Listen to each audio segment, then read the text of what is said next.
साहित्य लहर में आपका स्वागत है। आज आप सुनेंगे मालती जोशी जी की कहानी छोटी लकीर बड़ी लकीर। आइए कहानी सुनते हैं। मम्मी, राजू मामा आए हैं नीली मारुति में। तू इतना हुलस क्यों रही है? मम्मी ने मुझे स्कूली लड़की की तरह डपट दिया। तूने क्या कभी गाड़ी नहीं देखी? तुम्हारे वहां तो पोस्टमैन तक अपनी कार में आता है। मम्मी, मैं हुलस रही थी तो इसलिए कि ये राजू मामा की गाड़ी है। मम्मी ने मुंह बिचका दिया और वह उसी निर्लिप्त भाव से मटर छीलती रही। उनकी इस भंगिमा पर आश्चर्य व्यक्त करने का भी मुझे समय नहीं मिला। दरवाजे की घंटी बज चुकी थी। मैंने दौड़कर दरवाजा खोला। अब हुलसने की बारी मामा की थी। अरे मीनू बिटिया, तू कब आई? हमें खबर तक ना हुई। परसों शाम ही पहुंची हूं मामा। कल का पूरा दिन तो थकान उतारने में ही निकल गया। आज सोच रही थी अकेली ही आई है। हाँ, उस बार नहीं आ पाई थी ना। पल भर के लिए हम दोनों ही चुप हो गए। उस बार से मेरा तात्पर्य वे समझ रहे थे। पापा की मृत्यु के समय मैं नहीं आ पाई थी। मेरा अपेंडिक्स का ऑपरेशन हुआ था। ये अकेले ही आ गए थे। उसके बाद 1.5 साल तक मेरा आना किसी न किसी कारण से टलता ही रहा। इतनी दूर उड़कर आना इतना सहज भी तो नहीं है। बरसी पर तेरी बहुत राह देखी थी, मामा बोली। उन्हीं दिनों मेरी सास अपनी बाईपास सर्जरी के लिए वहां पहुंच गई थी। फिर कैसे आती? अच्छा, कैसी है अब? ठीक है, अभी वही है मेरे पास। उन्होंने ही कहा कि मैं बच्चों को देख लूंगी, तू बेफिक्री से हुआ। तभी तो मेरा निकलना संभव हो सका। बच्चों को भी ले आती, जरा घर में रौनक हो जाती। खैर, दीदी कहाँ है? बुलाती हूँ। उन्हें बिठाकर मैं भीतर गई। फिर से बुलाने का नाटक करना पड़ा। मम्मी, राजू मामा आए हैं। आ रही हूँ, मम्मी ने कहा और घुटनों पर हाथ लिए धीरे धीरे बाहर आई। मैं तो हैरान रह गई। ये अचानक इनके पैर को क्या हो गया है? सुबह तक तो ठीक ठाक थे। मामा ने आगे बढ़कर उनके पांव छुए। कैसी हो दीदी? बस जिंदा हूं, मम्मी ने थकी सी आवाज में कहा। तुम अपनी कहो, तुम इधर कैसे भूल पड़े? मामा का चेहरा इस व्यंग्योक्ति से म्लान हो गया। फिर भी मुस्कुराते हुए बोले, तुम्हारा आशीर्वाद लेने आया हूं। शशांक की शादी कर रहा हूं। इसी 25 का मुहूर्त निकला है। अब तुम्हें पूरे 8 दिन वहां आकर रहना होगा, नहीं तो काम ही नहीं चलेगा। तुम्हारे सिवा बड़ा बुजुर्ग अब है ही कौन? इसलिए शायद एकदम शादी की खबर देने आया है। क्षण भर को मामा हतप्रभ हो गए। फिर संभल कर बोले, अरे उन लोगों ने समय ही कहाँ दिया। ना सगाई ना सगुन, बस एकदम से शादी की तारीख निकाल दी। उसका भाई अगले महीने कनाडा जा रहा है ना, इसलिए। वे लोग क्या यहीं के हैं? मैंने बातों का रुख मोड़ना चाहा। तब तक मम्मी दूसरा तीर चला चुकी थी। सुषमा नहीं आई? मामा इस बार शायद हमले के लिए तैयार ही थे। चट से बोले, अरे उसके तो हाथ पांव फूल गए हैं। समझ में ही नहीं आ रहा कि इतनी जल्दी कैसे क्या होगा। उसी ने कहा है दीदी को जरूर लेते आना, वे ही सब काम पार लगाएगी। इस बार मैंने मम्मी को मुंह खोलने का मौका नहीं दिया।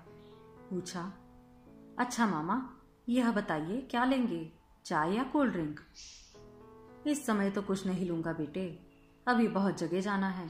सबसे पहले यहीं आया हूं। तुझे देखकर इतनी खुशी हुई कि बता नहीं सकता। अब तुझे शादी तक यहीं रहना है, एकदम से चली मत जाना। यह भी कोई कहने की बात हुई? तुझे इतनी दूर से बुलाने की सामर्थ्य तो मेरी नहीं थी, पर सच कहता हूँ, हर शादी में तू बहुत याद आई। सब लोग होते थे, बस तू ही नहीं होती थी। मुझे भी तो सबसे मिले कितने दिन हो गए हैं। निशी को तो शादी के बाद देखा ही नहीं है। शशि दी भी तो आई होगी। हाँ, दोनों आई हैं, बच्चे भी आए हैं। किसी दिन आ जाओ ना, दिन भर गप्पे लगाना। शादी में तो भागम भाग मची रहेगी। हाँ जरूर। अच्छा दीदी, चलूंगा मैं, बहुत जगह जाना है, मामा ने कहा और मम्मी के उत्तर की प्रतीक्षा किए बगैर ही चल पड़े। मैं गाड़ी तक छोड़ने गई। चलने से पहले मामा ने अपना निमंत्रण एक बार फिर दोहराया। मैंने एक बार फिर उन्हें आश्वस्त किया अपनी लाडली मिनी पर ढेर सारा प्यार उड़ेलकर मामा चले गए। उन्हें छोड़कर वापस आई तो देखा मम्मी हॉल में वैसे ही मूर्तिवत खड़ी है। उनके उस पथरीले मौन को तोड़ने की गरज से मैंने कहा, चलो यह अच्छा हुआ, शशांक की शादी निकल आई, सबसे इकट्ठा ही मिलना हो जाएगा। कितने कितने दिन तो हो जाते हैं। अब तो सुशांत की भी शादी हो गई है ना। कैसी है उसकी बहू? प्रशांता वाली भाभी की भी बस झलक भर याद है। राजू ने तुम्हें कार्ड नहीं दिया? मैं स्तब्ध रह गई। तो इतनी देर से मम्मी के दिमाग में यही प्रश्न घुमड़ रहा है। मैंने कहा, कार्ड की क्या जरूरत है, बेचारे खुद जो कह गए हैं, और फिर उन्हें मालूम थोड़ी ही था कि मैं यहाँ मिल जाऊंगी। वही तो घर से गिनती के लेकर चला होगा। यह अक्ल थोड़ी है कि 2-4 स्पेयर में साथ रखना चाहिए। मारुति में बैठने से क्या होता है, तौर तरीके थोड़ी ही आ जाएंगे। मैं तो हैरान थी। इसी इकलौते भाई की विपन्नता को लेकर मम्मी कितनी परेशान रहा करती थी। उसकी खुशहाली के लिए कितने जतन, कितनी मंगल कामनाएं करती थी। और अब जब उनकी सारी प्रार्थनाएं फलीभूत हो गई है तो वह खुश क्यों नहीं है? पापा की मृत्यु ने उन्हें भीतर तक झकझोर दिया है। वे टूट गई है, यह तो मैं समझ सकती हूँ, पर वे इतनी असहिष्णु क्यों हो गई है? रात को मैं अपना खजाना खोलकर बैठ गई थी। इससे पहले जब भी भारत आई हूँ, एक सूटकेस केवल उपहारों से भरा होता था। आने से हफ्तों पहले शॉपिंग शुरू हो जाती थी। फिर भी यह डर बना रहता था कि कहीं कोई छूट ना जाए। पर इस बार थोड़ा पसोपेक्ष में थी। पापा की मृत्यु के बाद मेरी यह पहली भारत यात्रा थी। क्या इस बार सौगात ले जाना ठीक होगा? इस असमंजस से मुझे मेरी सास ने ही उबारा। बोली, इतनी दूर से क्या रोज रोज कोई जा पाता है? 6 साल बाद तो तुम अभी जा रही हो, फिर पता नहीं कब जाना हो। कम से कम छोटे भाई बहनों के लिए तो कुछ लेती जाओ। मेरे भाई बहन कौन है, माँ जी जानती है। मैं तो मम्मी पापा की इकलौती संतान हूँ। पर मामा का परिवार एक तरह से हमारा ही परिवार हो गया था। यूं तो शहर में मेरी 2 बुआ लोग भी थी, पर मम्मी के साथ उनकी पटरी कभी नहीं बैठी। राखी भाई दूज पर पापा ही वहां हो आते थे। जो देना होता था चुपके से दे आते थे। मैं भी उन लोगों के लिए हमेशा कुछ ना कुछ लाती थी।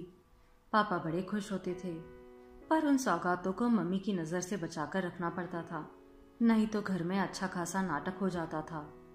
इस बार गिनी चुनी चीजें ही लाई थी और अब उनका भी मुआयना कर रही थी। मम्मी, पिछले बार शशांक ने एक मल्टी कलर स्वेटर की फरमाइश की थी, मैं याद से ले आई हूँ। अब शादी की सौगात के रूप में यही दे दूँ तो बुरा तो नहीं लगेगा ना? मैंने पैकेट खोलकर मम्मी के सामने किया तो उसे हाथ से परे हटाते हुए बोली, क्यों इतनी महंगी चीजें लाती रहती है? इन नाशुक्रों को कोई कद्र करना भी आता है? जरा पूछना उससे कि पिछले स्वेटर का क्या हुआ। 6-7 साल पहले लाई थी, अब तो पुराना भी लगने लगा होगा। बिल्कुल नया का नया रखा है।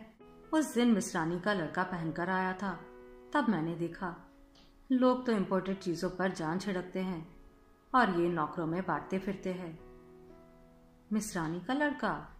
तो क्या आजकल मामा के यहाँ मिस्रानी लगी हुई है? मैंने विषयांतर करना चाहा। और क्या, अब तो तेरे मामा के यहाँ मिस्रानी है, मेहरी भी है, बाजार हाट करने के लिए एक छोकरा भी है। इसका मतलब है कि मामा के यहाँ सब आनंद मंगल है। लेकिन यह सब बताते हुए मम्मी का स्वर इतना कसैला क्यों है?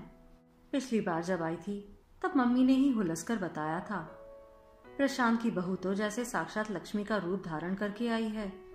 जब से उसका पाँव पड़ा है, धंधे में नफा ही नफा हो रहा है। अब तो सुशांत की भी शादी हो गई है ना मम्मी? बहू कैसी है? अच्छी है, बस एक ही बार अपनी सास के साथ आई थी। पूरे समय वह गूंगी गुड़िया की तरह बनी बैठी रही, जैसे बांध कर लाई हो। प्रशांत और उसकी बहू तो कभी इधर का रुख ही नहीं करते। सुशांत तो आता होगा, शादी से पहले आता था, अब तो फुर्सत ही नहीं मिलती। इंजीनियर बनने के बाद शशांक भी बुआ के घर का रास्ता भूल गया है। शशि निशी पिछली बार मातम पुरसी का फर्ज अदा कर गई थी, अब 15 दिन से आई हुई है, पर एक बार झांकने भी नहीं आई। ठीक तो है, जब गुड़ था तब चींटे भी चिपकते रहते थे, अब यहाँ क्या रखा है? प्लीज मम्मी, मैंने तड़प कर कहा तो वे चुप हो गई। बाद में मुझे ही बुरा लगा। बेचारी मम्मी अपने मन की बात मुझसे ना कहेगी तो किससे कहेगी, और ये तो वैसे ही बात करने को तरस जाती होगी। नौकर चाकरों के सिवा यहाँ कौन आता है। उनका वह मौन तोड़ने की गरज से मैंने कहा, और मामी कैसी है, ठीक तो है? उसे क्या हुआ है, गोलगप्पे सी फूल रही है। अब तो रसोई में पाव भी नहीं देती, दिन भर बैठी बहुओं पर हुक्म चलाती रहती है। मम्मी के स्वर में व्यंग का फूट ज्यादा था या ईर्ष्या का, यह कहना कठिन था। शायद दोनों की ही मात्रा समान थी। जिस निरीह भावज पर वे जीवन भर शासन करती रही थी, वह एकाएक सास के गरिमामय पद पर जा बैठी थी। उनकी इस उपलब्धि ने मम्मी को हीनता बोध से ग्रस्त कर दिया था। उनके अवचेतन में टीसता पुत्र का अभाव उभर कर सतह पर आ गया था। मेरे लिए भी मामी का यह नया रूप कल्पनातीत ही था।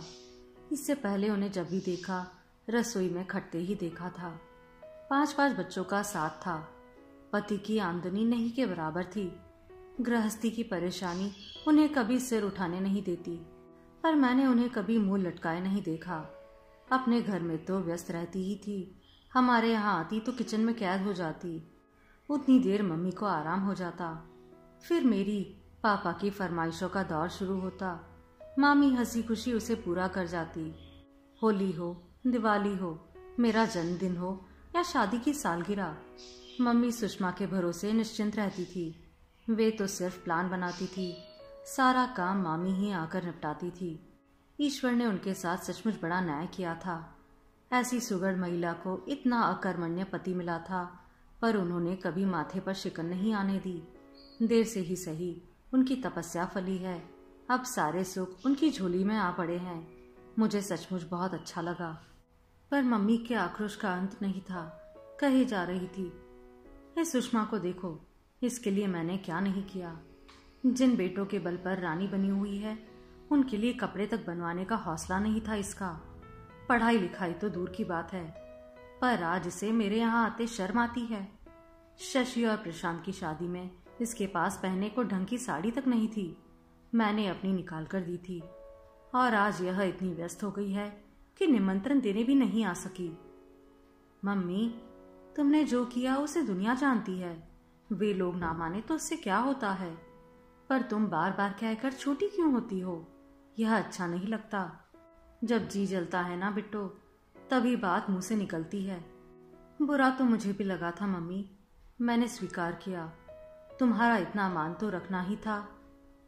मन तो होता है कि शादी में ना जाऊं, पर राजू के लिए मन कलपता है। उसके घर की आखिरी शादी है। सुशांत की शादी में भी नहीं जा पाई थी। तेरे पापा को गुजरे तब 2 ही महीने हुए थे। इस बार नहीं जाऊंगी तो राजू को बहुत दुख होगा।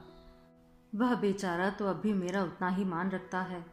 जब तब आ जाता है, घड़ी भर पास बैठकर सुख दुख की कह सुन लेता है। उनसे भी तो तुमने ठीक से बात नहीं की। तो क्या करूं, मन का गुबार कहीं तो निकलेगा। उसके सिवा मेरा अपना है ही कौन। तू तो उतनी दूर 7 समंदर पार जाकर बस गई है। और मम्मी का अगला वाक्य सुबकियों में डूब गया। मेरे भी आंसू निकल आए।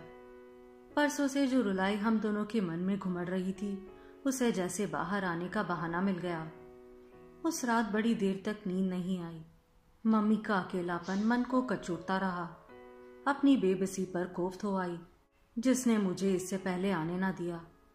बचपन में अगर कोई कहता कि लड़की तो पराया धन होती है, तो मैं उससे लड़ जाती, पर उसका मतलब अब समझ में आ रहा है। लड़का होता तो क्या इतने दिनों तक मुंह छुपाए पड़ा रहता। वह तो खबर मिलते ही दौड़ा आता और मम्मी को साथ ले जाता। आज मैं चाहूँ भी तो क्या उन्हें साथ ले जा सकती हूँ? वे ही क्या साथ चलने को राजी होंगी? पापा के बाद घर का नक्शा बदला हुआ मिलेगा, यह तो तय था, पर लोगों के चेहरे भी बदल जाएंगे, यह नहीं सोचा था। और ईमानदारी की बात तो यह है कि यह बदलाव एकदम से नहीं आया है। इसकी प्रक्रिया बहुत पहले से शुरू हो चुकी थी, पर तब हमारी जमीन इतनी पुख्ता थी कि उसका एहसास ही नहीं हुआ। राजू मामा का पूरा परिवार कभी इस घर का ही एक भाग हुआ करता था। मम्मी उन्हें पुत्रवत प्यार करती थी। शादी के बाद 14 साल तक मम्मी की कोख सुनी ही रही। उस बीच मामा के यहाँ 2 बच्चे हो चुके थे। और वे दोनों बच्चे मानो मम्मी के गले का हार थे। प्रशांता और शशि दी दोनों कोठी पर ही बने रहते। अपने उस किराए के कबूतर खाने में उनका दम घुटता था। वहां अभाव ही अभाव था, जबकि यहाँ सुविधा थी, साधन थे, संपन्नता थी। बुआ का लाड़ दुलार कई कई रूपों में प्रकट होकर बच्चों को अभिभूत किए रहता था। जब मामी के यहाँ तीसरा बच्चा आने को था तो मम्मी ने ऐलान कर दिया, अगर सुषमा के यहाँ लड़का हुआ तो मैं प्रशांत को गोद ले लूंगी, लड़की हुई तो शशि को रख लूंगी। अपन को तो भाई पला पलाया बच्चा चाहिए। इस उम्र में अब नन्हे मुन्ने को पालना मेरे बस का नहीं है। मामा को कोई ऐतराज नहीं था। बच्चे तो वैसे भी बुआ के यहाँ ही पल रहे थे, पर नियति को कुछ और ही मंजूर था। वही असंभव घट गया जिसकी सबने आशा छोड़ दी थी। सुशांत के जन्म के कुछ समय बाद ही मम्मी ने मेरी आहट पाली और मम्मी की पूरी दुनिया ही बदल गई। उनका मन बदल गया, उनका रुख बदल गया। भतीजों के प्रति उनकी ममता का ज्वार एकदम उतर गया। मेरे जन्म के बाद भी मामा को कुछ दिन तक आशा बनी रही कि मम्मी प्रशांत या सुशांत को गोद ले लेगी, क्योंकि तब तक उनके यहाँ शशांक भी आ गया था। पर मम्मी ने उनके प्रस्ताव पर ध्यान ही नहीं दिया। एक बार अपने बच्चे को गोद में खिलाने के बाद उनका मन दूसरे बच्चों से विमुख ही हो गया था, और मम्मी ने ठीक ही किया। दूसरों के बच्चे को गले लगाने के लिए गज भर का कलेजा चाहिए, वह मम्मी के पास नहीं था। अगर किसी को रख भी लेती तो उनके साथ अन्याय ही होता। मामा के जिन बच्चों पर कभी वे जान छिड़कती थी, उनके साथ उनका व्यवहार कभी कभी इतना अमानवीय हो जाता था कि उतनी छोटी सी उम्र में मैं भी उसे अनुभव करती और शर्म से गड़ जाती थी। वे उन्हें मेरे खिलौने नहीं छूने देती थी, मेरे कपड़ों की अलमारी उनके सामने नहीं खोलती थी। मुझे दूध का गिलास भी उनसे छिपकर दिया जाता था, जो मेरे गले से नहीं उतरता था। अगर मैं खाने के लिए ना नुकुर करती तो सबको सुनाकर कहती, दुनिया के बच्चे देखो कैसे अधाकर खाते हैं, और इसे देखो पता नहीं कौन सा अमृत पीकर आई है कि भूख ही नहीं लगती। अगर मैं कोई भूल कर बैठती तो उसका दोष भी मेरे गवार साथियों को ही दिया जाता। जो बच्चे कल तक उनकी आंखों के तारे थे, जो किसी दिन इस घर की शोभा बनने वाले थे, उनकी तहजीब में उन्हें अब खोटी खोट नजर आने लगी थी। दिन भर उन्हें टोकती रहती, सोफे पर पाँव मत दो, पाँव घसीट कर मत चलो, नाखून मत चबाओ, खाते समय आवाज मत करो, झूठे हाथ से गिलास मत उठाओ। बच्चे लाख छोटे हो, मान अपमान खूब समझते हैं। सबसे पहले प्रशांत दा ने आना छोड़ा, फिर शशि दी छिटक गई। उनकी तो मुझ पर खास कृपा दृष्टि थी। मुझे अपमानित करने का या दुखाने का कोई मौका वे नहीं छोड़ती थी। वे यह कभी नहीं भूली कि मैंने आकर उनसे बुआ की ममता भरी गोद छीन ली है, उनके सुख का संसार उजाड़ दिया है। मेरे इस अपराध को उन्होंने कभी क्षमा नहीं किया। निशी और शशांक भी जब छोटे थे माँ का पल्लू पकड़कर बराबर आते रहे। बुआ के घर का आकर्षण ही ऐसा था। हाँ, मामी के मनोभाव का तो पता ही नहीं चला। गजब की सहनशील थी, हमेशा मुस्कुराती रहती। मान अपमान उन्हें कुछ भी नहीं व्यापता था। मम्मी की झड़कियां भी हंसकर झेल लेती थी। शायद जानती थी कि अपनी लंबी चौड़ी गृहस्थी को पालने के लिए ननन का साया बहुत जरूरी है। मामा के परिवार में केवल 2 ही लोग थे जिनका हम पर निश्चल प्यार था। एक तो राजू मामा खुद थे, दूसरा था सुशांत। मुझसे मुश्किल से साल भर बड़ा होगा, इसलिए मैंने उसे बड़े भाई का दर्जा कभी दिया ही नहीं। वह हमेशा मेरा हम उम्र साथी बना रहा। हर छोटे बड़े काम के लिए मैं उसका मुंह जोती रहती। बाहर जाते समय वह साये की तरह मेरे साथ रहता। उसने मुझे भाई की कमी कभी महसूस नहीं होने दी। मेरी शादी में वह सबसे ज्यादा रोया था। मेरे ससुराल चले जाने के बाद उसी ने मम्मी पापा का अकेलापन बांटा था। और अब मम्मी बता रही है कि सुशांत इधर का रुख ही नहीं करता। ताज्जुब है। 8 दिन तक मैं जब्त किए रही। मन में एक आशा थी कि मेरे आने का समाचार सुनते ही मामा के यहाँ से कोई ना कोई आएगा। कम से कम सुशांत तो जरूर ही आएगा। जब जब बाहर का गेट खड़कता मैं चौकन्नी हो जाती। उल्हानों को मन में तरतीब से सजाने लगती, पर उन्हें बाहर आने का मौका ही नहीं मिलता, क्योंकि दरवाजा खोलने पर या तो महरी के दर्शन होते या डाकिया के। कभी कभी तो यह महज हवा की ही शरारत होती। पूरा हफ्ता ऐसी हताश प्रतीक्षा में बीत गया। फिर मेरा जी घबराने लगा कि अगर किसी से बिना मिले ही लौट गई तो बाद में यह बात मन में टीसती रहेगी। इतनी दूर से इतने सारे पैसा खर्चा करके आती हूँ तो किस लिए? मम्मी पापा से मिलने की ललक तो खैर थी ही, पर और भी तो लोग थे। मेरी सहेलियाँ थी, मामा और बुआ का परिवार था, अड़ोसी पड़ोसी थे। इन सब से मिलकर ही तो पीहर का परिवेश बनता है। यहाँ तक कि घर के नौकर चाकर भी इसमें शामिल थे। उनके बिना घर का चित्र पूरा नहीं होता था। आश्चर्य की बात तो यह थी कि मम्मी इस बार खुद मुझे बुआ लोगों के यहाँ ले गई, पर मजा नहीं आया। पूरे समय रोना धोना ही चलता रहा। सहेलियां तो अब अपने अपने घर थी। मेरा और उनका एक साथ मायके आना संभव नहीं था। जो भी मिली मातम पुरसी के लिए तत्पर थी। अड़ोसी पड़ोसी में भी एक ही तरह की बातें होती रही। उनकी बातों ने मुझे अपराध बोध से ग्रस्त कर दिया था कि मैं इतनी देर तक क्यों नहीं आई। कम से कम मामा के यहाँ मुझे यह सब झेलना नहीं पड़ेगा, यह निश्चिंत था। एक तो घर में शादी का माहौल था, दूसरे उस घर में मेरा रिश्ता औपचारिक कभी नहीं था, बल्कि वह तो जैसे इस घर का एक हिस्सा था। मम्मी बार बार कहती रही, शशि निशी को शौक प्रकट करने तुम्हारे पास आना चाहिए था, पर मैं स्वयं ऐसा नहीं चाहती थी। मैं उन लोगों से एकदम सहज भाव से मिलना चाहती थी। प्रशांत दा के बच्चे की खूब तारीफ सुन रखी थी, उन्हें देखने की खूब इच्छा हो रही थी। सुशांत की बहू को देखने का चाव था, और निशी से तो शादी के बाद मिली ही नहीं थी।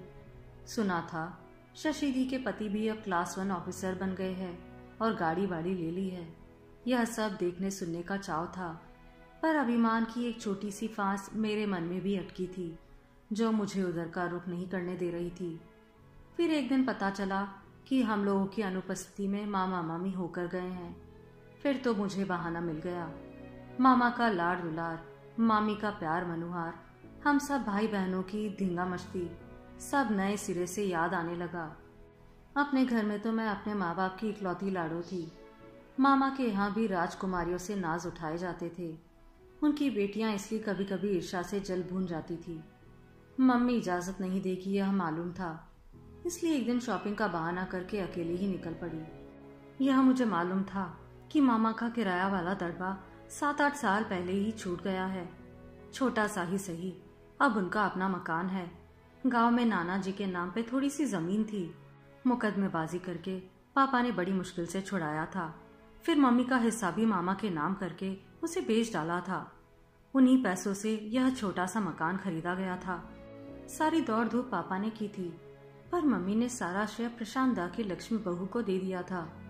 कहती थी, कैसी सुलक्षणी बहू है, देखो एक दिन किराए के मकान में नहीं रही, आने से पहले सारा इंतजाम कर लिया।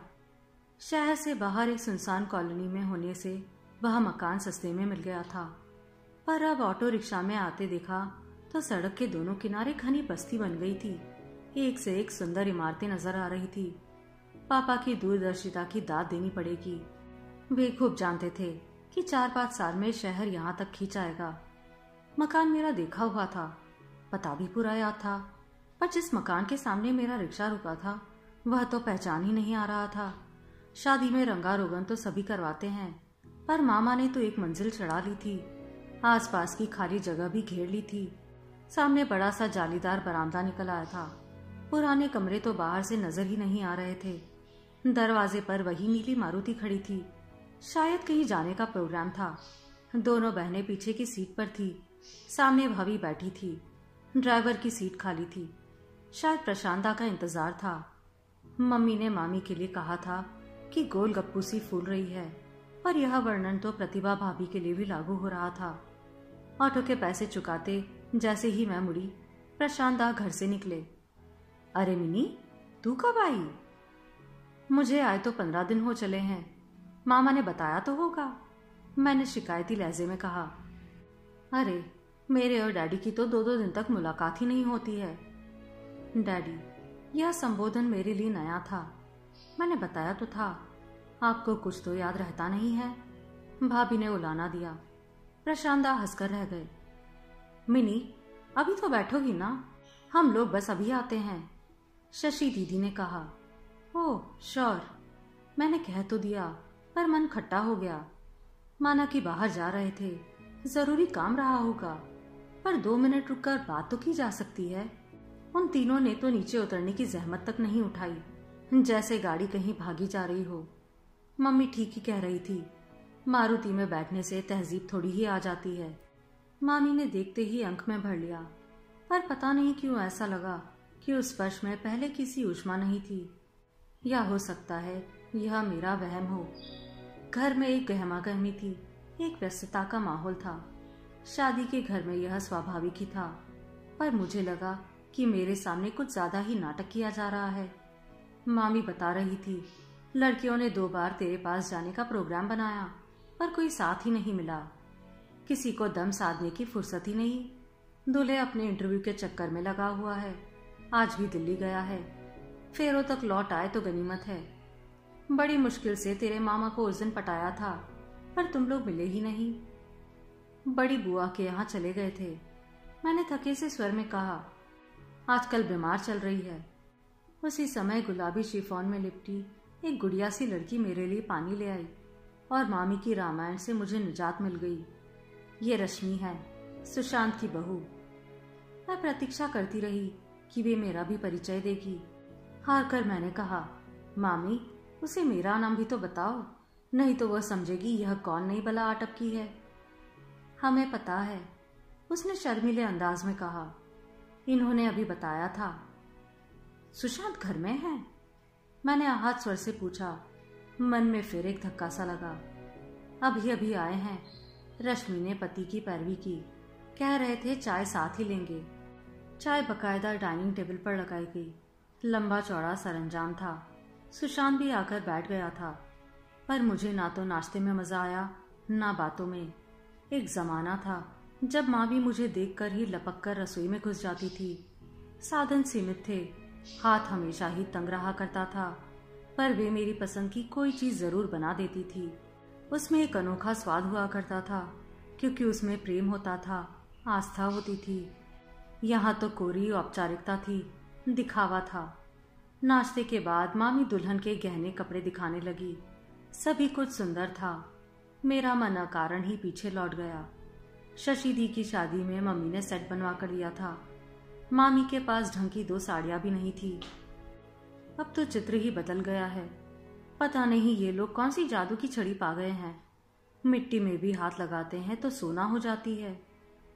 और ये बहन बेटियों के लिए। मामी ने मेरी तंद्रा तोड़ते हुए एक गट्ठर आगे सरकाया। मैं तो हैरान रह गई। सब की सब कांजीवरम की साड़ियां थी।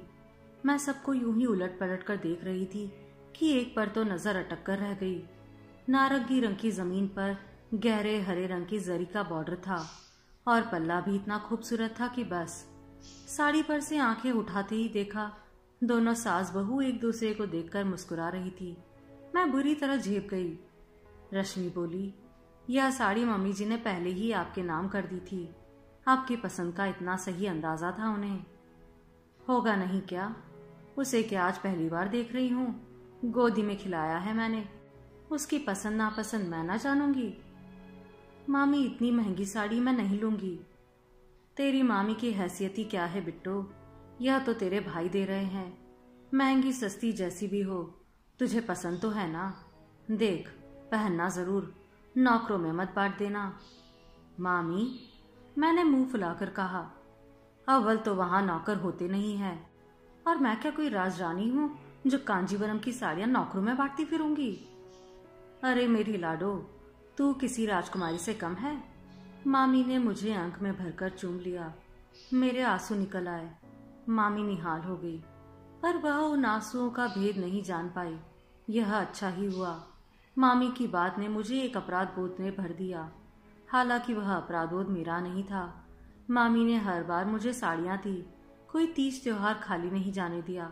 पर मम्मी वे साड़ियां अपने पास ही रख लेती। कहती, अब इन्हें कहाँ लाद कर ले जाएगी, यहीं रहने दे, मुझे भी जरूरत पड़ती ही रहती है। तो क्या मम्मी वे साड़ियां नौकरों में बांटती रही? शायद इसलिए शशांक ने अपना स्वेटर मिसरानी के लड़के को दे दिया था। इसी संदर्भ में एक और दुखद प्रसंग याद हो आया। मेरी शादी से पहले मम्मी ने मामा के पूरे परिवार को कपड़े बनवा दिए थे। उद्देश्य यही था कि समधियों के सामने किरकिरी ना हो। मामा ने प्रतिवाद भी किया था तो मम्मी बोली, अरे मेरा कौन लड़का बैठा है जिसकी शादी मैं पहलवानी करूंगी। मुझे तो सारे अरमान इसी शादी में पूरे करने हैं। अब बाद में हो या पहले क्या फर्क पड़ता है। पर अकेले में मम्मी मेरे सामने भुनभुनाती थी, दुनिया के भाई बहन के यहाँ भात लेकर जाते हैं, हमारे यहाँ तो उल्टी गंगा ही बह रही है। अब एक महंगी साड़ी देकर मामी उन सारे एहसानों का और अपमानों का बदला तो नहीं चुका रही है। उस प्रसंग से जुड़ी एक और याद, मम्मी ने कपड़े दिए जरूर थे पर प्रशांत दा ने उन्हें हाथ तक नहीं लगाया था। वे कपड़े मामा के ही काम आए थे। प्रशांत दा तो मेरी शादी में भी नहीं आए थे। बाद में मिलने पर मैंने उलाना दिया तो बोले, जरा बड़े लोगों के बीच उठने बैठने के काबिल हो जाऊं तब तेरे दूल्हे से मुलाकात करूंगा। अभी थोड़ी देर पहले उन्हें देखा था। ऊनी नीले धारीदार सूट में कितने आकर्षक, कितने रौबीले लग रहे थे कि आत्मविश्वास के साथ गाड़ी का दरवाजा खोलकर स्टीयरिंग पर जा बैठे थे। पहले वाले प्रशांत दा की तो कोई छलक मात्र भी उनमें बाकी नहीं थी। बाद में मामी मुझे घर दिखाने ले गई, घुमा घुमा कर हर कमरा दिखाया, शशांक का प्रस्तावित शयन कक्ष तक दिखा दिया। मुझे तो संकोच हो आया, फिर भी डिजाइन की साज सज्जा की तारीफ तो करनी ही पड़ी। मामी भी तन्मयता से प्रतिमा की सुघड़ता का, रश्मि की अलड़ता का बखान किए जा रही थी। सुनते सुनते मुझे ऊब सी होने लगी। मैंने कहा, मामी अब चलूंगी, घर पर मम्मी अकेली है। हाँ, दीदी तो अब बिल्कुल अकेली पड़ गई है। इसलिए तो सोचती हूँ जितने दिन यहाँ हूँ उनके पास रहूं। अरे मैं कितना सोचती हूँ, पर घर गृहस्थी में ऐसी फंस गई हूँ कि निकलना ही नहीं हो पाता है। तुम्हारी अब बार बार दौड़ने की उम्र नहीं रही मामी, पर बहुओं को ही भेज दिया करो, मम्मी का दिल बहल जाएगा। मामी थोड़ी देर चुप रही, फिर धीरे से बोली, बच्चों के अपने 100 प्रोग्राम रहते हैं, और सच कहूँ लल्ली, दीदी की अब उम्र हो चली है, वही पुरानी बातें लेकर बैठ जाती है। अब नई लड़कियों को उनमें मजा नहीं आता। मैं समझ गई, नई लड़कियों का तो बहाना है। चलने लगी तो मामा मिल गए। गाड़ी कहाँ है? ऑटो से ही आ गई थी, मैंने कहा, पर मन में बहुत पछतावा हुआ कि गाड़ी क्यों नहीं लाई। दरअसल मुझे अब उसका भरोसा नहीं रहा। इतने इतने दिन गैराज में बंद पड़ी रहती है। यूँ तो सामने वाले सक्सेना अंकल का ड्राइवर हर चौथे तीसरे दिन आकर देख जाता है, एक आधा चक्कर लगवा देता है, फिर भी मेरी हिम्मत नहीं पड़ती। जब भी बाहर जाना होता है गाड़ी को लेकर मम्मी से बहस हो ही जाती है। वैसे भी यहाँ लेकर आती तो मामा की नई नकोर मारुति उसका मुंह चिढ़ाती ही लगती। मामा ने सुशांत को आवाज दी थी। थोड़ी ही देर में वह जीप लेकर दरवाजे पर खड़ा हो गया। अपनी है? हाँ, मामा बोले, 3-4 साल पहले ली थी। एक गाड़ी बहुत जरूरी थी, एक तो फैक्ट्री बहुत दूर है, फिर बिजनेस के सिलसिले में बच्चों को आसपास जाना भी पड़ता है। मारुति शायद नहीं है। अरे अभी ही ली है, 15 दिन तो हुए हैं। लेनी तो थी ही, सुशांत बोला। मैंने डैडी से कहा, शादी से पहले ले लो तो थोड़ा जलवा रहेगा। डैडी, एक बार फिर यह संबोधन मुझे खटक गया। शादी में जरूरत हो तो अपनी भी मंगा लेना, फालतू ही खड़ी है। गाड़ियों की कोई कमी नहीं है मिनी, प्रॉब्लम तो उन्हें रखने की है, सुशांत ने कहा। ठीक भी है, अब तो हर किसी के पास गाड़ी हो रही है। किसी समय पूरे परिवार में यह फक्र सिर्फ हमें हासिल था, बाकी दुनिया साइकिल पर ही चलती थी। उस समय तो स्कूटर भी एक सपना ही हुआ करता था। पूरे 20 मिनट का रास्ता था, पर शायद हम लोगों ने 20 वाक्य भी मुश्किल से बोले होंगे। एक समय था जब हमारी बातें खत्म ही नहीं होती थी। अब तो सोच सोच कर प्रश्न पूछे जा रहे थे। मैंने रश्मि की पढ़ाई, शौक आदि के बारे में पूछा। उसने मेरे बच्चों के बारे में जानना चाहा। तब मुझे याद आया कि मैं इतनी देर तक बैठी रही, पर मामी ने एक बार भी मेरे बच्चों के, उनके पापा के बारे में नहीं पूछा। बस अपनी ही सुनाती रही। यह अदा उन्होंने कहाँ से सीखी? मम्मी से। गाड़ी उसने गेट के बाहर ही खड़ी कर दी। क्यों, भीतर नहीं आओगे? सॉरी यार, आज रश्मि को प्रॉमिस कर रखा है, उसे लेकर मार्केट जाना होगा। तो साथ ही ले आते ना, फिर से इतनी दूर जाओगे? वह क्या इस खटारा में बैठती है? उसके लिए तो मुझे घर जाकर मोबाइल उठानी होगी। हाँ, खटारे में तो बहनें ही बैठती है, ये तो फिर भी जीप है। मैं तो तुम्हारी खटारा साइकिल पर भी डबल सीट बैठी हूँ। कह तो गई, पर दूसरे ही क्षण लगा कि उस खटारा साइकिल का उल्लेख करने की कोई जरूरत नहीं थी। जरूर मम्मी भी ऐसे ही कुछ करती होगी, तभी तो सब बिदकते हैं। सुशांत लेकिन मुस्कुरा दिया, बोला, अच्छा अब चलूं, शादी में मिलते हैं। हाँ, उससे पहले तुम्हें फुर्सत ही कहाँ होगी, मैंने कहा, पर मेरी आवाज जीप की घरघराहट में डूब गई। सुशांत ने गाड़ी धीरे से बैक की, एक शार्प टर्न लिया और दूसरे ही क्षण वह सड़क पर दौड़ रही थी। गेट बंद करके मैं बड़ी देर तक वहीं गुमसुम खड़ी रही। मम्मी का दुख अब मेरी समझ में आ रहा था। उन्हें मामा के वैभव से ईर्ष्या नहीं थी, पर वे अपने अवमानना झेल नहीं पा रही थी। बहुत पहले कहानी पड़ी थी। तात्पर्य था कि किसी लकीर को छोटा करना हो तो उसके सामने एक बड़ी लकीर खींच दो। मामा के लड़के यही कर रहे थे। वे गिन गिन कर सारे अपमानों का बदला ले रहे थे। उसे चुपचाप सहने के सिवाय कोई उपाय नहीं था, क्योंकि हम अपनी बारी खेल चुके थे, अब उनकी बारी थी। आप सुन रहे थे मालती जोशी जी की कहानी छोटी लकीर बड़ी लकीर।